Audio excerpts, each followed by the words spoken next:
You're listening to Freight Famous, presented by Rose Rocket, bringing you the people that make trucking move. From behind the scenes into the limelight. Here's your host, Justin Bailie.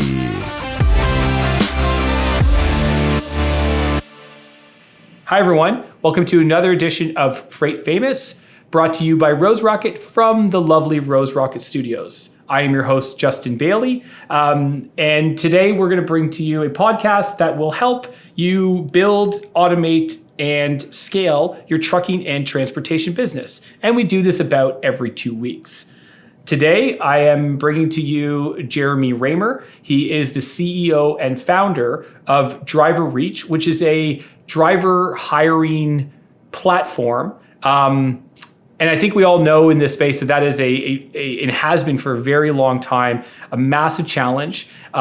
Jeremy does come with a lot of experience in this space, everything from running a trucking company to a recruitment firm, and then now all the way into trying to automate some of those processes from the things he learned in the field. I should say Jeremy also has a podcast, so I want to give him a plug here, called Taking the Hire, HIRE Road. Well played. Jeremy, thanks for coming on today. Can you tell me a little bit about DriverReach just to get us started? Sure. Well, first of all, appreciate the opportunity to connect with you here. And, DriverReach is we're bringing technology at the end of the day, HR and recruiting technology to the trucking industry. What I've learned in close to 20 years in the industry that while in some facets of trucking, there is this embracing of technology, not so much in really the most critical part, recruiting and hiring truck drivers. And so I felt like there was a deficiency and an opportunity to really help, with a more innovative and progressive approach to recruiting and hiring truck drivers. So that's at its core, that's what DriverReach is. It's an applicant tracking system, CRM functionality to help manage that entire process from start to finish.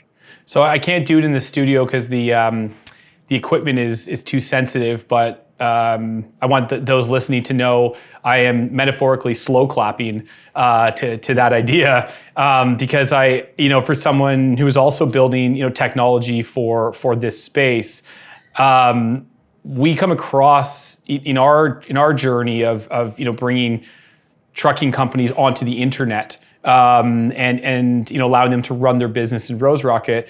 We don't get into our product really ends even a little bit before what I think you guys are doing, largely because that is a huge problem. It's incredibly abstract for us, and so even just selfishly, I'd like to learn about how are you doing that. So maybe just talk me through a little bit about what exactly. I'm a trucking company. How do I use your product today to help my business?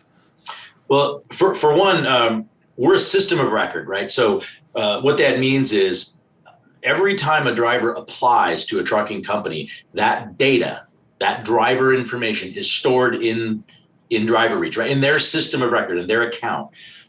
Whether that's applicant information, there's three really different data sets here. There's the applicant information, there's the hired driver information that once you've moved that driver through the qualification process and hired them. So you built that entire driver qualification file. Now your compliance and recruiting go hand in hand in this highly regulated industry, right?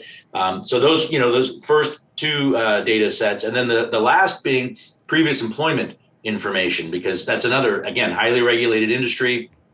Previous employment verifications is part of the process of hiring a driver. So you've got this growing database of information that you've got to manage as a trucking company. And so as that system of record, for us, it's from the time the driver hits the apply now button until the company hits the hire now button. That is the area that our product and it focuses on.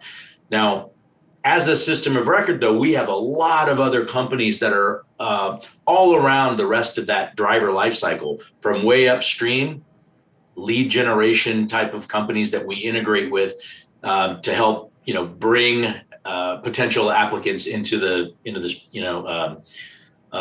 funnel, and then background screening companies and safety and compliance management companies, learning management systems, retention companies, all of those sort of complement that driver life cycle that are all around that system of record that is DriverReach. Yeah, that's a big, when you put it together like that, and you talk about the different packages, but maybe more specifically the different needs and functions that go into just getting them to say I accept, because that's really what we're talking about. We haven't even got into retention at this point. Looking at and hearing on your background, you certainly have firsthand knowledge in this, and so. What are companies before DriverReach, or the ones who aren't using DriverReach? What are they doing today? How does this look? Well, it's certainly it's not a great experience for an applicant. If I'm a driver and I go to a website today that is not leveraging technology in this area, either they have nothing. There's not even an apply now button, right? It's send an email to, hr@abctrucking.com and, and send a resume, which again, highly regulated industry, that's not going to cut it. But even if they do have an apply now button, a lot of companies still today they have download the PDF of our employment application and fill this all out and then send it back. That's not going to work anymore. Like that's a bygone era of using a downloadable PDF type of form. It needs to be electronic, needs to be digital, needs to be mobile first. You got to make it as easy as possible for that driver to get their information into your funnel, and then of course provide the tools to the carrier, to the trucking company, to get the driver through that process as quickly and efficiently as possible, recognizing that speed to hire is critical. That driver is probably applied, if they're really looking for a job, to a number of different companies, and all else being equal, the company that can move more efficiently and communicate best and provide the best applicant experience is going to win consistently. So I admittedly have a lot of experience in this space, but I'm going to asterisk that when I say I have worked in a trucking company on the sales side of the business. I have owned a freight brokerage, which is largely a sales and marketing initiative. My wife has owned a trucking company.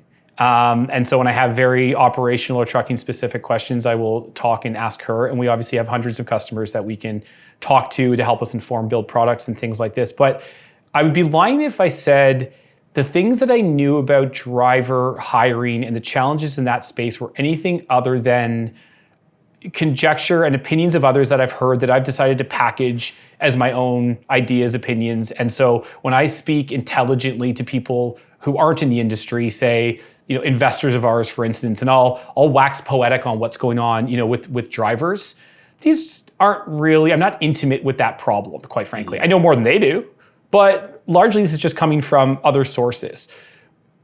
What I'd really like to understand, and I'd like to go a little bit beyond the driver shortage is a demographic problem. And if it simply chalks up to that, then please steer me in that direction. But can you give me a new story to tell, or can you give me the truth on what actually is going on in terms of, I think this leads, I want to figure out through this conversation of, how do people find drivers? Why are drivers leaving jobs? All the things this determines, yeah. But why is there a driver shortage, or is there a driver shortage? And can we just talk through that? Can you educate me a little bit on that part of the world? Sure. So, first of all, the amount of freight that's moving across the country continues to increase, especially as the economy is strong and continues to remain that way.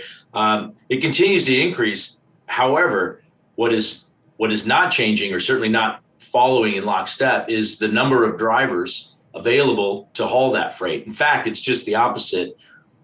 For most of the last decade, actually, I'd say probably closer to 20 years, my entire career in the industry, there are more drivers that leave the industry each year than new entrants coming in to replace them. And those drivers are leaving for a variety of different reasons. Could be, I mean, even if just normal attrition, retiring, like you're just not getting enough new entrants into the industry. And I think, so I'm a huge proponent of the idea of reducing the minimum age from 21 to 18. And I mean, well before this is now, there's a pretty strong movement, both at the legislative level and at the regulatory level of putting something in place. There's now a pilot program that's kicking off a 3-year program to enable 18 to 20-year-olds the opportunity to drive commercially, interstate commerce, and so on. The challenge is when you have a minimum age of 21, yet the average age of a new entrant coming into the industry is between 35 and 38. That's a really big problem. And most, I mean, if you take a step back and think, why is that a big deal? What's the big deal with 21? Well, when you graduate from high school and trucking is not a path for you, it's not an option, then you do something else. Whether that's go to college, and if you go to college, which a lot of high school graduates do, and certainly that's they're being pushed in that direction, whether they even want to or not. Sometimes they do it just to get out of the house and be free. I know the feeling. But when you graduate from college, you're not going to go drive a truck. So you're going to get into some other career. Whether you go to college or not, you've already gone into another path because you are now free. You're an adult. Get out there and make something of yourself, right? And so the opportunity isn't there. So what happens is when you do get that 35 to 38-year-old who does become a truck driver, most likely they have had, a challenging path up to that point, and trucking was an opportunity. The door is open for them. We welcome them with a warm, embrace, and let's go. But that's just not enough. And we need to create a pathway for high school graduates to get into the industry and start, earning a living. And I think Can I pause there for a second? Absolutely. So is this, and it's an interesting point. I hadn't heard that, and that's a really interesting stat about age of entry. So it almost sounds like you're describing that largely, or statistically, it sounds, if we were to sort of make some assumptions here, that trucking is a really a default career almost. That it's because you're not given the option. I think that was really, really, thank you for kind of describing it like that. That was very to the point and makes a lot of sense at a very basic level. But really there isn't you kind of end up there by default because you sort of picture yourself as a 38-year-old with really no potential career prospects. And you kind of look at, I saw a thing yesterday where I think Walmart is offering, $110,000 a year for drivers. It's pretty difficult to go start a career at 38 where your prospects would ever be that, quite frankly, let alone, from starting from zero. So you can see that there's a pretty good fly trap, if you will, at that age. But to your end, a lot of things have to happen, both good and bad, I suppose, along the way, potentially, and even to bring you to the door. You got to have a CDL. Yeah. Walmart, what they don't tell you is, they're not going to train you to get your CDL and pay you $110,000. Right. You're going to have to have some experience. You're going to have your CDL, and you've got to get that somewhere. The problem is also, aside from the minimum age issue, the industry has a really bad reputation. We have to improve this. We have such an opportunity, especially leveraging what we've been dealing with the last, 2+ years with COVID. The industry has gotten a much better image, seen through a much better lens, much more valuable, critical part of the economy and the role that they play, truck drivers specifically, is essential.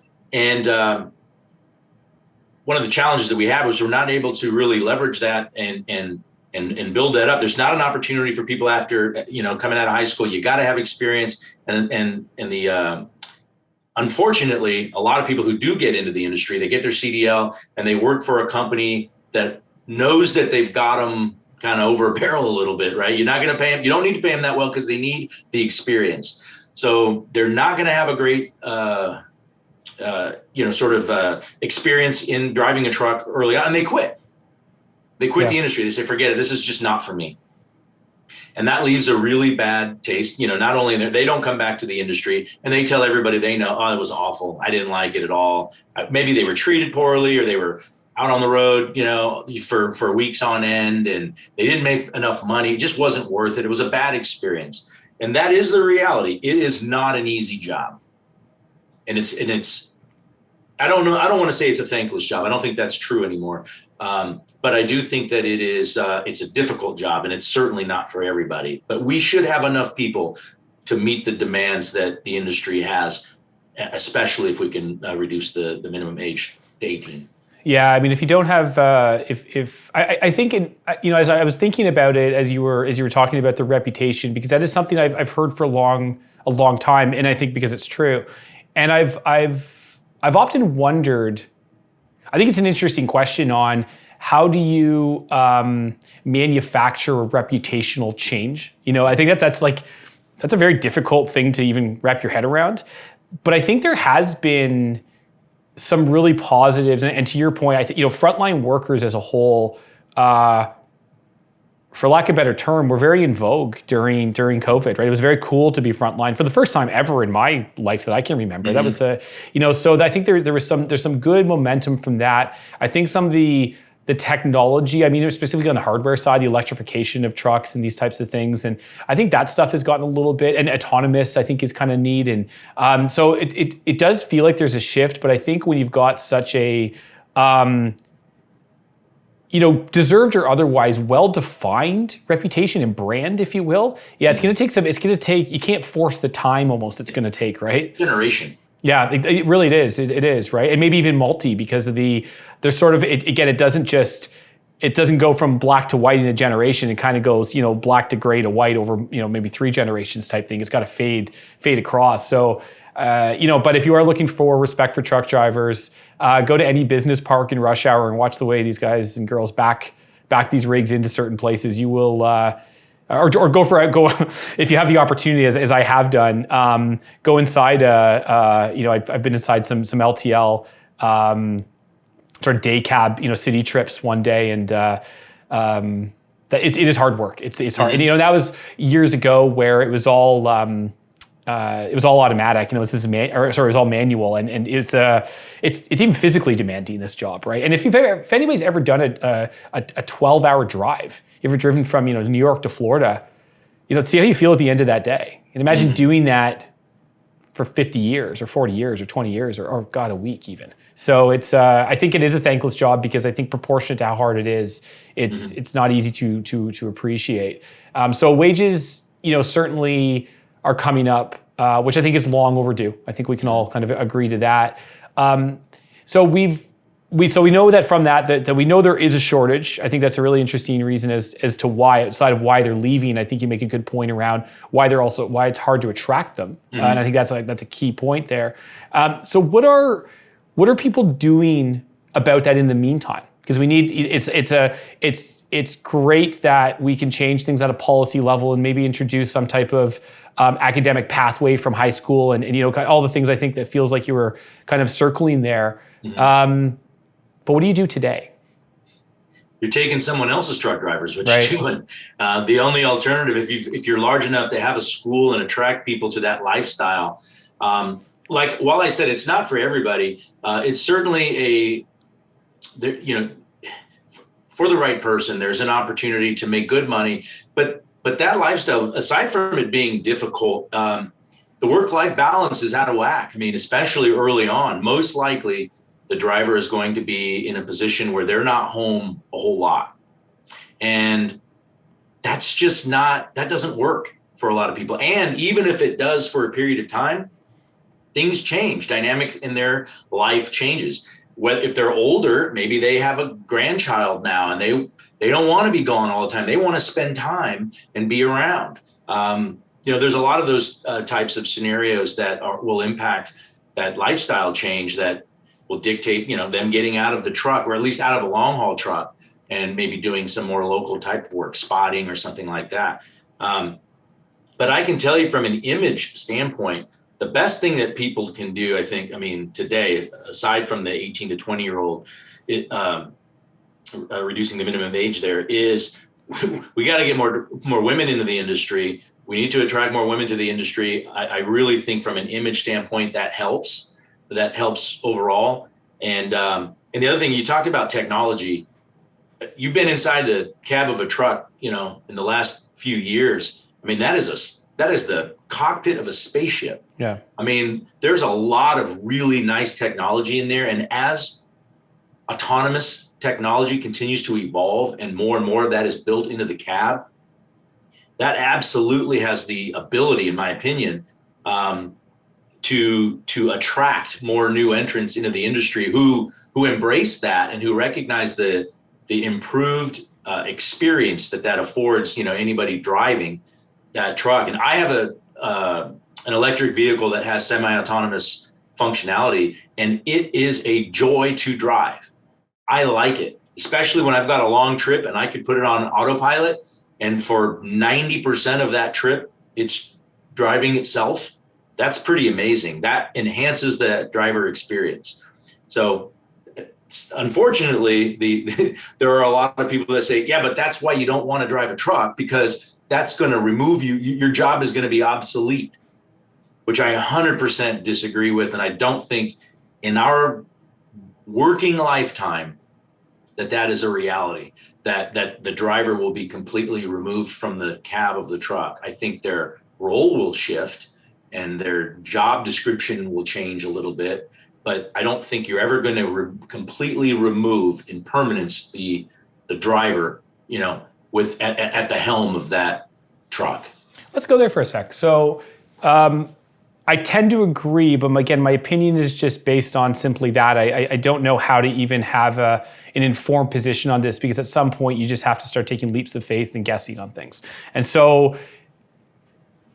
there's a couple macro situations that jump out to me when I think about autonomous trucks at whole. And I want to say, I preface, I think I do agree with you. I think the one thing that kind of continues though to sort of niggle at me in the back of my head is that traditionally in times of necessity, necessity is the mother of innovation, right? So we get to a place where we don't have enough drivers to move all of the freight that is out there to be picked up.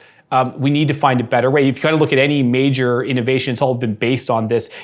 Again, you're going to see it with at some point, and probably similar timelines possibly, but moving from sort of fossil fuels to clean energy. It's the same. This becomes a necessity that is bigger than you as an individual, and therefore that tends to move innovation along in a very quick period of time. Even if you look at some of the stuff around vaccines and some of the, you just I don't want to go too far down this path, but if you look at the how challenging maybe the FDA was pre-COVID and maybe how things have changed since, the speed in which these things can happen when push comes to shove. So that's the one thing that says to me, maybe this can move faster because of just the sheer actual need for it. But then the practical side of me says there is a long gap between where we are to where that is, and I constantly have this thought around how do you I picture myself driving down the road in my car, looking beside me at a car that has nobody in it, and thinking about how to behave and commingle with that. Mm-hmm.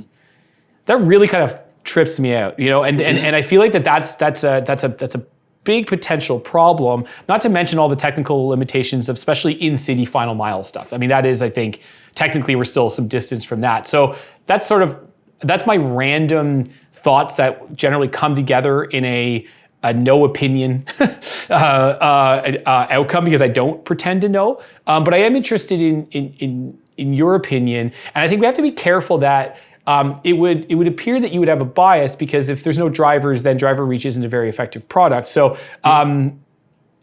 you strike me as not one that would be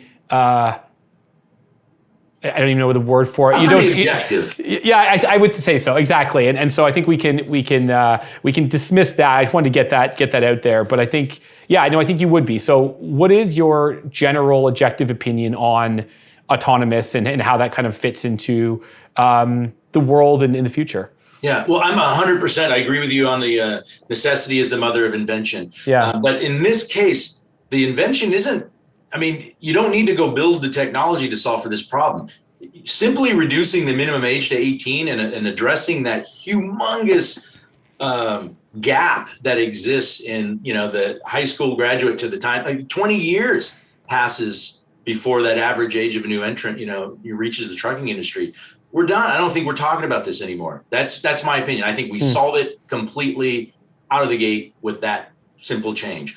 And I'll say to the point on, technology and the evolution of it and, not having a passenger or a driver in the car next to you. I mean, that technology continues to evolve in trucking, but I mean, it has existed, I don't know, as long as I've been old. I've, closing in on 50, and I've been flying in airplanes for a long time. That technology has existed, yet never that I know of has there ever been a flight, especially a passenger, well, any flight that I know of, where it was pilotless.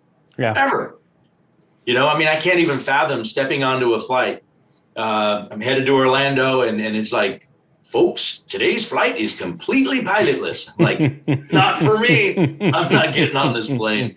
That would be really unsettling. Yeah. And the same is true in a train, right? It's on a track. I mean, you talk about the easiest thing that you can possibly do to, like, from point A to point B without needing a human. Yet I'm unaware of any trains that don't have a conductor.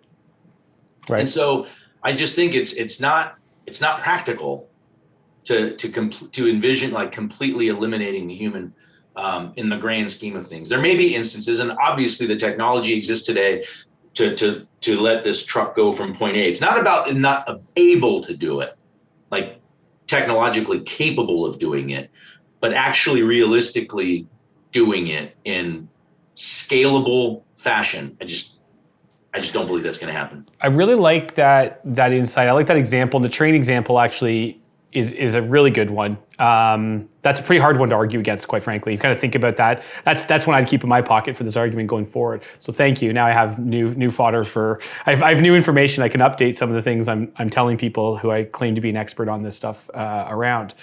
I like the idea that the solution is actually right in front of us. It doesn't have to be because it's a great point. Like if there were more people flying than there were pilots, and maybe there is a pilot shortage. I don't pretend to really know this, but I've flown enough. It seems like there's planes all the time. I've never heard of a pilot shortage, so let's just say there isn't.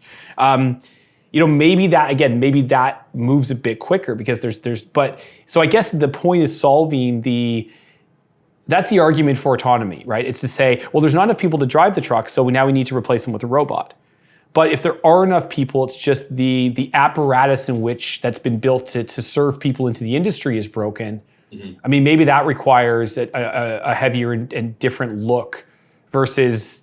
I think that sort of full package is a really interesting point of view, and I really appreciate that insight. That's actually really, that's the low-hanging really interesting. fruit. Yeah, exactly, and I think that's key, and it's something I hadn't actually considered or wasn't aware of. The autonomy facet of this discussion to me, is more relevant around safety and crashes and fatalities. That's the real value, in my opinion, of the benefit of autonomy, semi-autonomous functionality or autonomous technology. When you have all of these vehicles able to communicate with each other and prevent collisions, to see that reduction in crashes and death, that's significant, and I think that's where the real value is from a autonomous technology standpoint is concerned.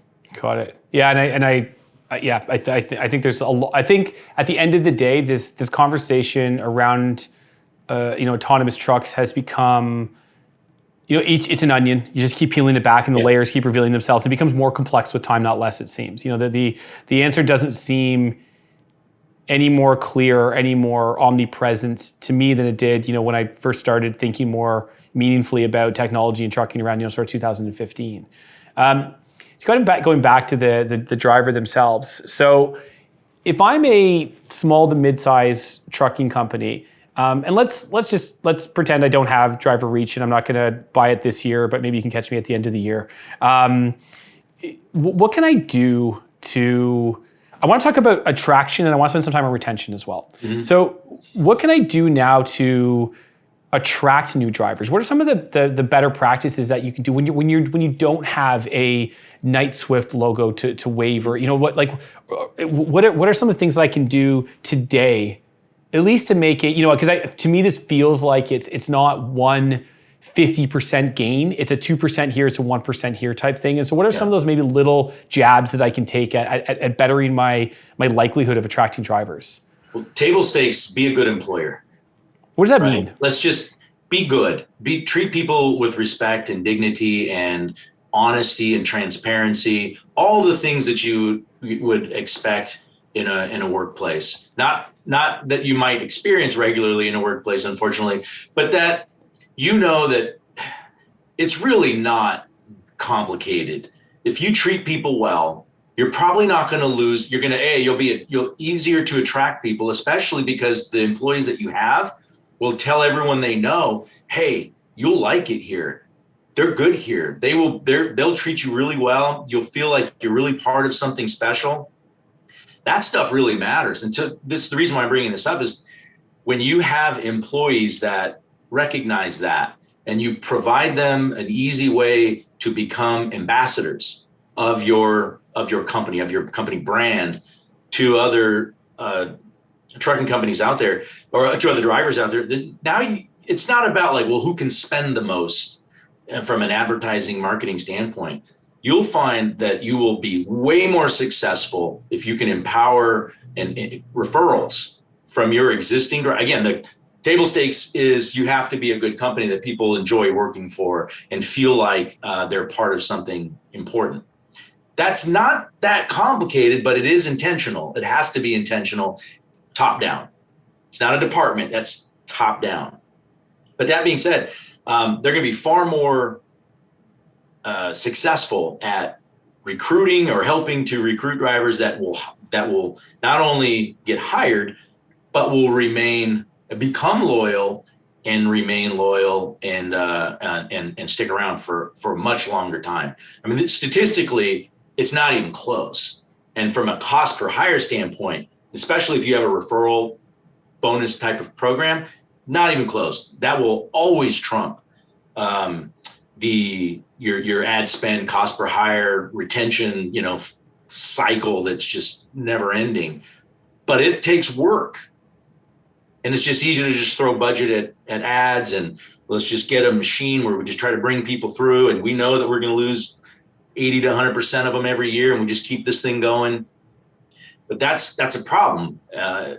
You got to empower your employees, your drivers, create, an ambassadorship type of program where they're out there communicating with others and helping you attract people. And it's not just word of mouth. Same thing with when you do marketing, do stuff like, Facebook, Instagram, things like that, where drivers are the ones that are the voice, not the company, or at least not only the company. Because if I'm a driver and I'm interested in maybe working for you at ABC Trucking, and I see you saying what a great company you are to work for, well, yeah, of course you'd say that. But if I see one of your drivers on video saying, here's what I like here's why I came here and here's why I'm still here, that's way more compelling to me. That's believable.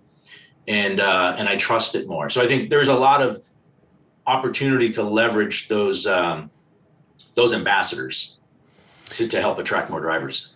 So when you first started that, this statement, it's interesting because so we've recorded 2 podcasts today and we're going to release them. I don't know how we sequentially are going to do this. And the last one ended with this theme around, I was speaking to someone around warehousing and we ended up getting into hiring around warehousing and frontline workers. And there's a lot of correlations here between that. And it kind of came out to this basic, we boiled it down to be nice. And it was really, and I know we're adding sort of process and structure around that theme. But really what I heard there, especially at the beginning, was, you said, so be a good employer, which when I kind of zoom out, I hear be a good person. Mm-hmm. And then that will trickle, because I think we know it for those who sort of lead businesses. Culture is I am of the view at this point, having a team of now 120 people or so, that culture can only be manufactured so far, and really is an effect of the ethos of leadership and largely even founders. Because at the end of the day, if you think about yourself as a business owner, the first few people you hire or bring in, like this all goes back to like attracts like, and you can't really beat physics, right? So if the first people you hire are like you, they may not look like you, they may not have the same skill sets of you, but at a values side, they're going to be like you if you look closely. And so if you find that those people are like you, those people are going to go on and hire more people who are like them, who ultimately are like you, and so forth and so on. And you end up with an organization that ultimately is what culture becomes. Culture is the sum of the parts. Mm-hmm. And so I think that even when you think about, because trucking can be rough, right? And it's thought of as a rough industry, and it kind of is. It's I've been in many trucking companies trying to sell software or otherwise, and it's these can be rough people. I think not as rough as most think, to be honest, but I think it can be that space, and I think that almost in a way, simply being nice. And I'm going to say this, I'm going to repeat this. There'll be 2 podcasts in a row I'm going to repeat this, but being nice can be a competitive advantage for any size business. Yeah. Because it's commonly uncommon. And I think that is something we talk about, these 5%, 2% things we can do.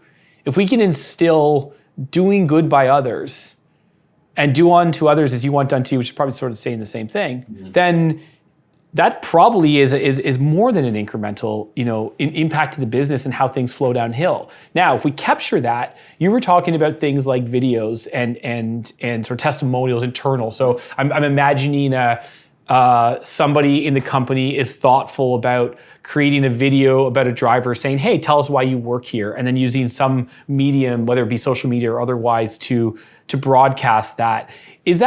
Is a person doing that, filming or coming up with that, is that how does that work inside we're really busy 12-person operation with, 36 drivers on the road? Like, how does something like that occur? Well, it's always going to have to be intentional, right? So you have to think this is really important. Okay, well, how are we going to make this happen? How can we set it up so where, first of all, let's communicate with Bob. He's out, he's delivering, he's coming back. Hey, Bob, we want to do this thing. Are you on board with this? Because we certainly don't want to ask Bob to do something he wouldn't be comfortable with, and that sort of thing. But then how do we make sure that this is genuine from Bob? I want Bob's testimony. I want to hear what Bob has to say. And as uncut and raw as that can be, the better. Because I want that heart, and the spirit to come through. I don't want it to appear manufactured. Obviously, it's manufactured to a degree because I got to film it. How am I going to share that? How am I going to, promote that to everybody else and see who we are? There's nothing wrong with us sharing with everyone. This is who, if you come to work here, this is how we are committed to making you feel, right? I should promote that. In fact, you could argue that it's a disservice if I don't promote that, if you care about, who you work for. And so, having core values and principles clearly defined as an employer, top down, and not just defined, but embraced, and people personifying, and people held accountable to them. It's a great opportunity when you're hiring people. This is the bar. This is what you are being compared against. Certainly, and I'm saying this now speaking personally, when we hire people, sure, I want people who are smart, people who are driven, but if they lack integrity or character, that will destroy you, especially if they're smart and driven. Yeah. I need people who have integrity, who have the same, that we align from a core value standpoint. And now you can build something really special. You got to take care of them. You got to make sure that their needs are met financially, but that's usually not nearly as much of an issue when that foundation is built on rock like that. Yeah, 100. I couldn't agree more. And it's again, it's been thematic in a lot of the conversations I've been having where, what you described there in some ways is almost how if you think about selling your services. So it sounds similar. Like the correlation. I've kind of, this is a bit of a long developing epiphany of sorts is, and maybe it's not because it's obvious to smarter people than I, but the correlation between how you sell your business to your customer and how you represent your business and your values to your customer is almost a mirror image. Like it needs to be consistent because that's what makes it authentic. That's what makes it true. If you're trying to balance two sort of stories, this is for this group, this is for this, it's not authentic, it's not real, it's manufactured. And so you kind of feel like you just made an interesting point around the wages matter, but they're not the top thing. Just like when you're talking to sales folks, you'll say price matters, but and there's every study in the world that'll show you it's never the top thing. And it's kind of there's sort of a relationship. So I want to pivot a little bit to retention and retention in that I'm curious from your I guess I don't know if you would have this in data or to maybe a little more colloquial than that, but why did drivers leave company? What are some of those top reasons that a driver would leave an organization that you've seen or that you think? It's respect or lack of the feeling of respect. Even if your intent as the employer is like, no, we value you and your input and stuff. Is that how they feel? Because that's what really matters more than anything. And I think this is not a trucking statement. This is any business or any relationship. Onboarding is critical, right? You start from nothing and here we're getting started. Like, what's that experience like? Because this is new territory for any driver, anybody new in a relationship of any sort. How is this developing? Is it in a way where it's clear that you've put a lot of thought and effort into making this a good experience for me? I'm new, I'm feeling my way. And it's not just a couple days and then you're off. I mean, it's really, frankly, throughout the tenure of the employment, period, but certainly really important those first, I'd say 90 days or so. But if you can get through that and really be thoughtful and methodical and consistent with how you create that, that process and make sure that you're checking every box consistently so that during that period of time, that driver doesn't feel like they're just, I don't know, I'm not sure, I haven't heard from anybody. I feel like I don't have a good rapport with my driver manager, which again, that's a whole nother issue. But onboarding is really important. And then providing an environment where feedback is really welcome. And it's one thing for people to say that, but to put people say, oh, leave a, note in the message box that nobody looks at, but to really create an environment where you're asking for information, whether it's anonymous or not. And then there's times where people have a suggestion that you feel like that's a good idea. Let's quickly and efficiently think through it, put something into place, and then communicate that back to your company and say, we got this feedback, we made this change, and here is what we did. I don't know that there's much more empowering to a driver or any employee to feel like they were heard, they made a difference, and you listened and you acted upon it. I mean, that's huge. Now, that being said, if you go through all those motions and you ask for that feedback and you get good, candid, especially critical feedback, and you do nothing with it, I think you're better off just not ever asking. Is there a way to, because there could be times where it's just simply not in the organization's best interest to take the feedback. You want to encourage it, but they're not going to bat 1,000. So what is the best way to show you're listening in the absence of implementing the suggestion? So what you said was it's not in the company's best interest to take the feedback. It's always, I believe, in the best interest to take it. Now act on it, maybe, right?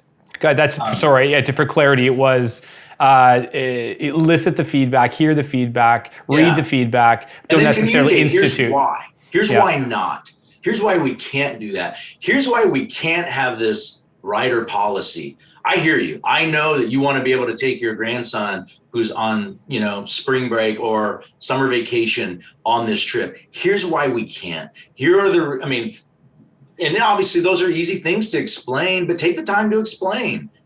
Don't just say, no, it's our policy. Why? And I get it. I know why this matters to you. And honestly, I would love it if we could do that. We just can't. Our hands are tied because of this. And it's going to be insurance driven. More likely than not. But I think it's just communicate empathetically like that. And even if the answer is no, they're like, okay, well, I appreciate that. I get it. I understand. Yeah. I think that's a good spot to end here. I really appreciate the insights. You're very thoughtful about this space. So I'm very grateful for you sharing this today. I actually learned quite a bit in this time. It's difficult at times when doing a podcast, as to really listen to the guests as much as you want to, because you're nervous about not hitting the mic or making sure I'm getting the points in. You're much there. And I find as I'm doing more, I'm getting a little bit better at listening. But what I purposely did with you today was, I think most every guest I've had at least a conversation with beforehand, or I've met a little bit. You and I have never met before. This is our first time ever having a conversation. Right. It's also on a topic that I'm relatively uneducated on at the level in which we got into today. So it really forced me to really listen, because I was actually very it's not to say to other guests I wasn't interested, but the reality is I kind of knew the answers that were coming, because it's stuff we talk about, and it's maybe stuff that I already have some expertise in, where this was a real blank canvas for me. So I really appreciate the enthusiasm for joining us today. And I know you're busy with a lot of other things going on. So thank you for slicing out the time. And I think that you offered a ton to our listeners today. So thank you. Yeah, my pleasure. Appreciate it.